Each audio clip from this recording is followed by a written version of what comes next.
આજની ધર્મકથા. પ્રણામ. સંસારની વિચિત્રતા. સંસાર અસાર છે. આવા કેટલા બધા વાક્યો આપણે નાનપણથી પ્રવચનના, પુસ્તકના, લોકોના, જ્ઞાનીઓના માધ્યમે સાંભળ્યા છે. આમાંના કેટલાક આપણા અનુભવમાં પણ આવ્યા હોય, પણ બહુ ક્ષણિક. બહુધા આપણા જીવનનો ભાગ એવો ગયો જેમાં આપણી શ્રદ્ધા આ વાક્ય સાથે મેચ બહુ ઓછી થાય છે. સંસાર નબળો છે એવું આપણે બધા અનુભવીએ છીએ, પણ સાવ સારવિહીન છે એવું આપણા મગજમાં બહુ બેસતું નથી. એવું તો છે નહીં, એવું તો આપણે પણ નથી માનતા કે આ શાસ્ત્રકાર ભગવંતો અને ગુરુ ભગવંતો બધા એ ખોટું બોલતા હશે. પણ આપણા અનુભવમાં, આપણી અનુભૂતિઓમાં આ વસ્તુઓ એટલી દ્રઢપણે આવતી નથી અને આપણે એને મૂકી દઈએ છીએ સાઈડ પર કે ભાઈ હશે, એમાં આપણે કંઈ ના નથી. કેટલીક પરિસ્થિતિઓમાં લોકોને જોઈને એવું લાગે કે ઓહો, બિચારા કેવી રીતે જીવતા હશે, ખરેખર સંસાર અસાર છે. પણ આપણે એ ઊંડાણને સ્પર્શવાનો પ્રયત્ન ક્યારે નથી કર્યું કે આ લોકો સંસારને અસાર કઈ ભાવનાથી બોલ્યા હશે. ફક્ત બાહ્ય દુઃખ જોઈને આ લોકો સંસારને અસાર માન્યું હશે એવું તો માનવાને યોગ્ય નથી. બધા ઉત્તમ પુરુષો હતા. આ કનકરથની કથા, અને કનકરથ અત્યારે જે સ્થિતિમાં છે એ સ્થિતિનું એનું જીવન, એને જોયા પછીથી કદાચ આપણામાંનું એક પણ વ્યક્તિ એવું નહીં હોય કે જેના મુખમાંથી આવું નીકળે કે ઓહો, સંસાર કેવો વિચિત્ર છે.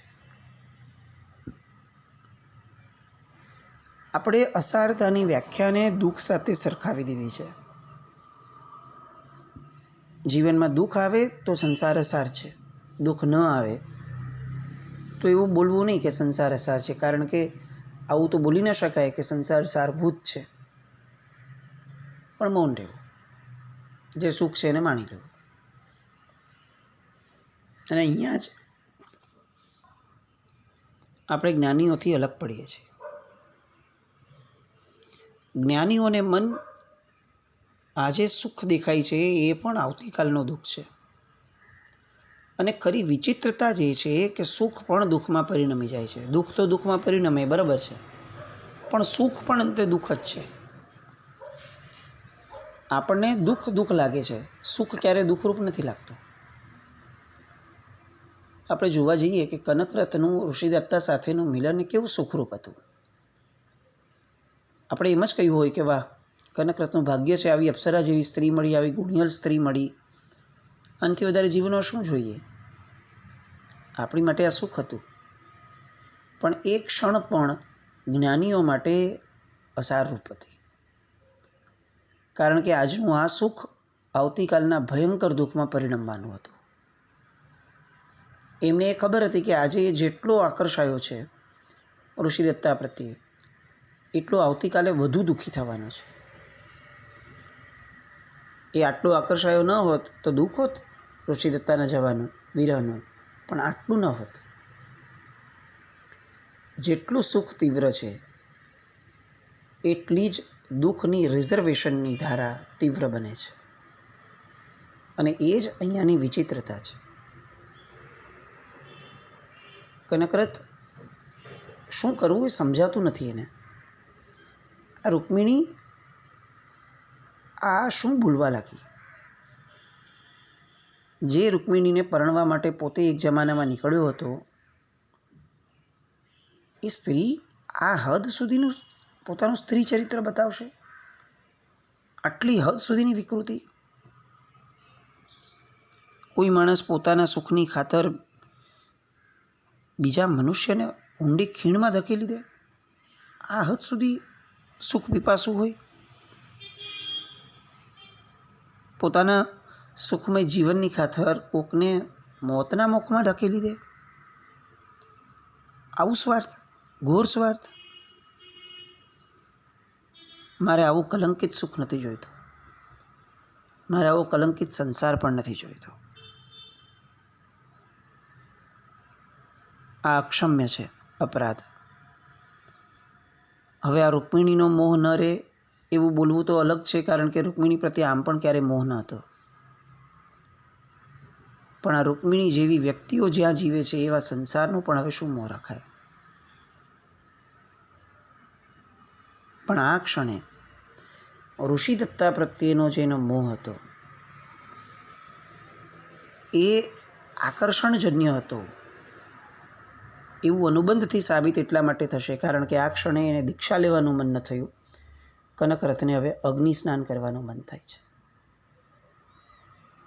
આ બધું જેવું સાંભળ્યું તરત જ જોરથી રાડ પાડી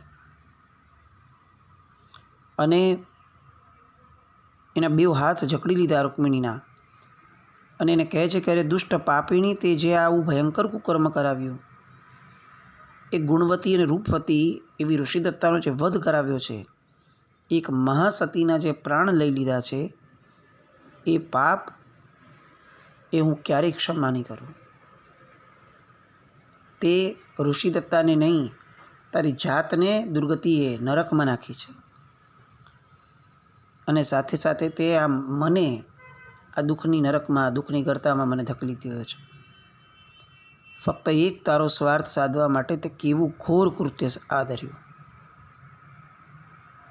દાંત પીસ્યા, એક હાથેથી એના બે હાથ જકડી લીધા, બીજા હાથેથી એના વાળ પકડ્યા, એને હચમચાવી નાખી, પલંગ ઉપર એને પટકી દીધી.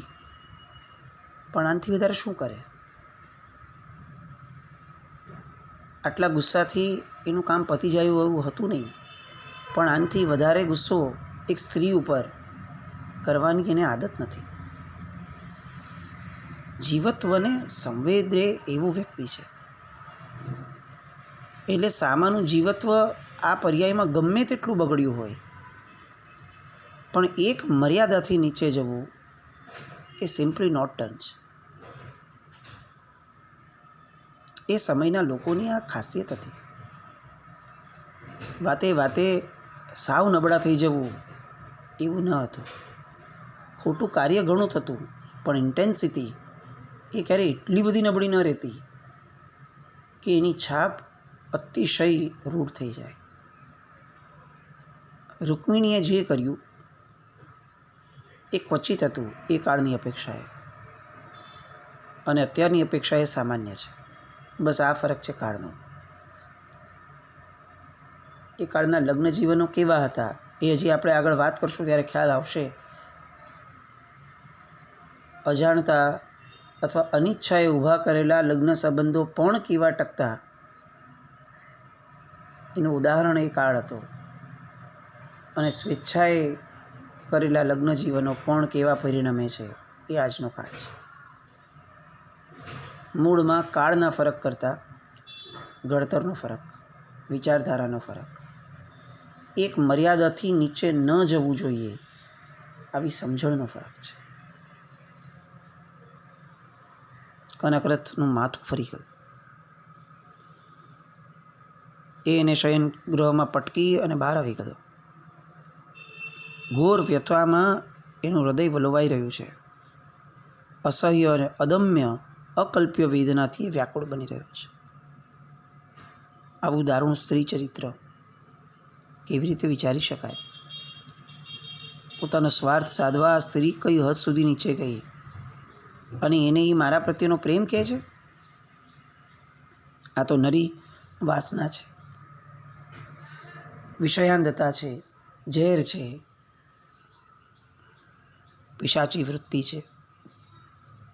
જો એને મારા પ્રત્યે ખરેખર પ્રેમ હોત તો એણે મારા સુખનો વિચાર કર્યો હોત, અને મારું સુખ ઋષિદત્તામાં હતું. એણે ક્યારેય મારા સુખનો વિચાર કર્યો જ નથી, અને છતાંય પોતે એક ભ્રમમાં જીવે છે કે મારી સાથે સુખ ભોગવવા માટે એણે આ કર્યું છે. નિર્દોષ ઋષિદત્તાનો કાંટો કાઢી નાખવા માટે એણે કેવું કામ કર્યું! ઋષિદત્તા આ રાજકુમારથી દૂર થઈ જાય એ માટે એણે કેવી અધમતા સુધીનું કાર્ય કર્યું. મારે જ એ રાજકુમારને પરણવું છે, કુમાર મારો છે. આ વાસના છે, આ વિકૃતિ છે. અને આ વિકૃતિના અંતે જેનો ભોગ લેવાયો એ બિચારી ઋષિદત્તા એ તો કેવી નિર્દોષ હતી. આ અધમ નારી હજી ઈચ્છે છે કે હું એને પ્રેમ કરું. એક બાજુ આ અધમતા છે, બીજી બાજુ પેલી ઋષિદત્તા જેનો મારા નિમિત્તે અનાયાસે વધ થઈ ગયો. આ પાપીણી એવી રૂકમિણીના ષડયંત્રનો બિચારી ભોગ બની ગઈ. બસ હવે મારે જીવીને કંઈ નથી કરવું. કોની માટે જીવવું? હું હવે ઋષિદત્તા જ્યાં ગઈ ત્યાં પહોંચી જઈશ, ચિતામાં પડી અને મારો પ્રાણ આપી દઈશ. નિર્ધાર કર્યો. આમ પણ કશાય એવી વસ્તુ છે કે જેને જો રોકવામાં ન આવે તો એ એવા છેડે લાવીને મૂકી દે કે જે છેડો ક્યારેય કોઈએ કલ્પ્યો ન હોય. આપણે ઘણી બધી વાર કેટલાક સારા પ્રસંગો આવે ને તો આપણે એમ કહીએ કે અકલ્પનીય સુખ મળ્યું છે. પણ જ્યારે જ્યારે આપણો કશાય આપણા માથે ચડે છે ને ત્યારે અકલ્પનીય દુઃખ આવે છે એવું આપણે ક્યારે કમિટ પણ નથી કરતા અને ક્યારે આવું સમજી પણ નથી શકતા. કશાયો જેટલું આ જગતમાં અકલ્પનીય આપી શકે છે એટલું અકલ્પનીય સુખો ક્યારે નથી આપી શકતા. નિર્ણય તો થઈ ગયો. તરત જ કનકરથ શયનખંડમાં ગયા. રૂકમિણી પલંગમાં ઊંધી પડી રહી હતી. એનું માથું સાડીમાં છુપાવીને રડી રહી હતી. પોતાને એ દુઃખ ઓછું હતું કે ઋષિદત્તાનો વધ થઈ ગયો. દુઃખ વધુ એ હતું કે હું શું બોલી ગઈ, મારે અટકી જવું જોઈતું હતું. મહા મહેનતે મેં આ કુમારને પામ્યો હતો. પામી અને હું સુખ ભોગવવા માટે, જે સુખ ભોગવવા માટે મેં આ બધું કર્યું હતું, એ સુખ મળ્યું એ પછીથી હું આ શું કરવા બેઠેલી? શું અર્થ હતો બોલીને? ન બોલી હોત તો શું થાત?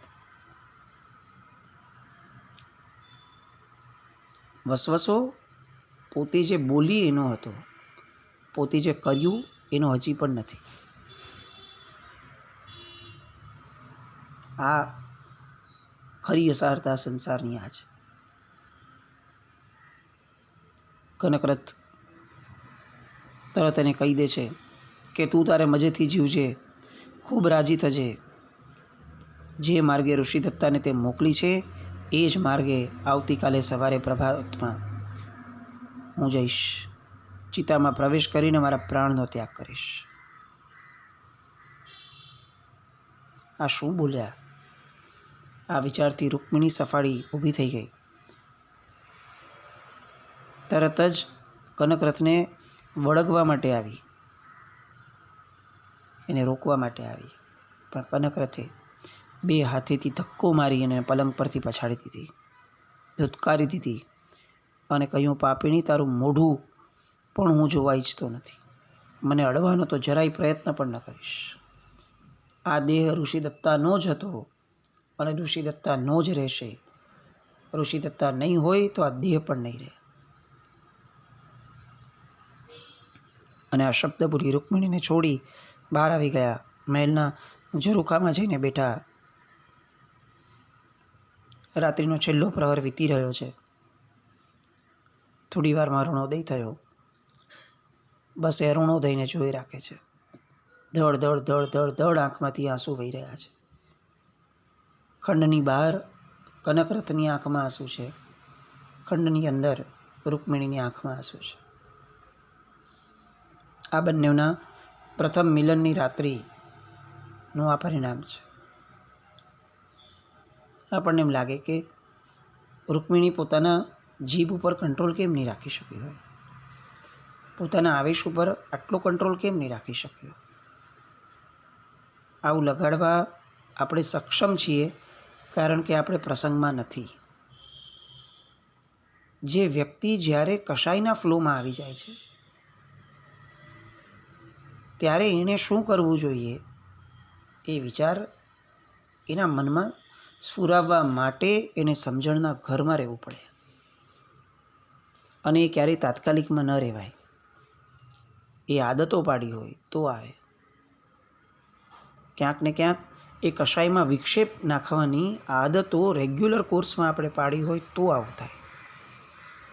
જેવો કશાય આવ્યો એને વિક્ષેપ પાડવા માટે યા તો નવકાર ગણી લીધો, યા તો એને ડાયવર્ટ કરી લીધું, યા તો મૌનના પચકાણ લઈ લીધા, કંઈ પણ કરી લીધું, યા તો એનો દંડ કોઈક એવો રાખી દીધો કે જેના કારણે કશાય આવે એ સમયે ભય પ્રગટે. પણ આવી વિક્ષેપ પાડવાની આદત જો નહીં આવે તો આ કશાયો જ્યારે એની તીવ્ર માત્રામાં આવશે ત્યારે આપણને અને પરિસ્થિતિને, આપણા ઊભા કરેલા જગતને સળગાવીને મૂકી દેશે. એનું તો કામ જ આ છે. એ તો વયું જશે. આ અત્યારે રૂકમિણીનો કશાય વયો ગયો, પણ બધું જ લઈને વયો ગયો. બસ આ કશાય છે. એટલે જ કશાય શબ્દ મુકાયો છે. કશ વત્તા આય, જે સંસારની વૃદ્ધિ કરાવે તે કશાય. ભવ ભ્રમણ વધારે જ રાખે, વધારે જ રાખે, વધારે જ રાખે. અનાદિ અનંત અસંખ્યથી અસંખ્યથ વડે ગુણો અને જે અનંત આવે એને અનંત વડે ગુણો અને જે આવે તે અનંતા કાળથી આપણે જગતમાં છીએ. કારણ કે કશાય છે. બીજે દિવસની સવાર થઈ.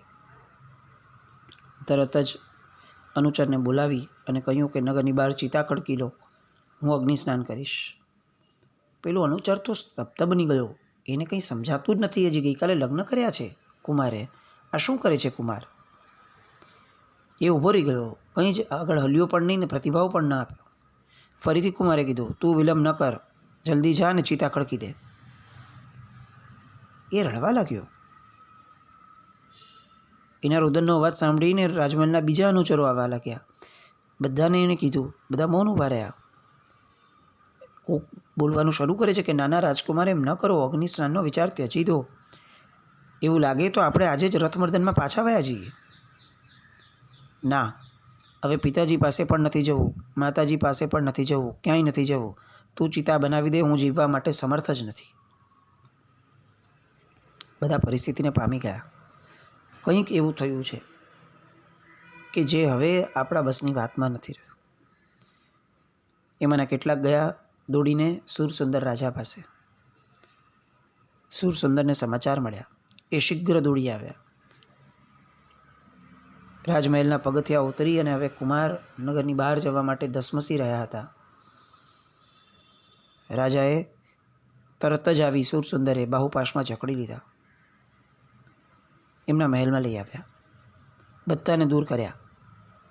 એકાંતમાં રાજાએ ખૂબ વાત્સલ્યથી કહ્યું કે કુમાર, હું કોઈ કારણ નથી જાણતો કે તમારે અગ્નિસ્નાન શા માટે કરવું છે, પણ તમારે આવું કાર્ય કે જે કાર્ય એક સતી સ્ત્રીને જ છાજે, બીજા કોઈ પુરુષને તો છાજી જ ન શકે, વિચારી પણ ન શકે, એવું કાર્ય કરી અને આવો ભયંકર આપઘાતનો વિચાર કરવો એ તો શક્ય જ નથી. તમે આ વિચારનો ત્યાગ કરો. આવું અકાર્ય એ હું તમને કોઈ કાળે કરવા ના દઉં. તમે પરાક્રમી પુરુષ છો. તમારા મનમાં જે પણ કંઈ ચાલી રહ્યું છે, પહેલાં એનેથી બહાર નીકળીને સ્વસ્થ બનો. કનકરથ કહે છે કે રાજન, હવે સ્વસ્થ બનવું એ મારા માટે અશક્ય છે. મને જીવવામાં રસ જ નથી. જુરી જુરીને જીવવા કરતાં હું મોતને વધુ પસંદ કરીશ. અને મને આ મારા નિર્ણયનું કારણ તમે ન પૂછશો. શું કરુણા છે!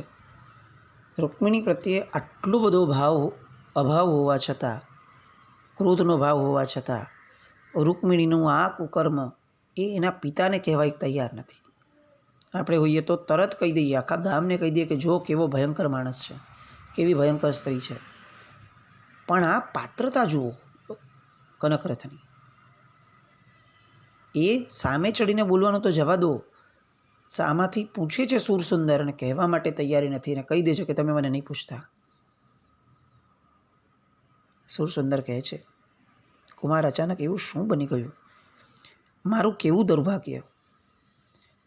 તમે એ તો વિચારો કે હું મહારાજા હેમરથને શું મોટું બતાવીશ?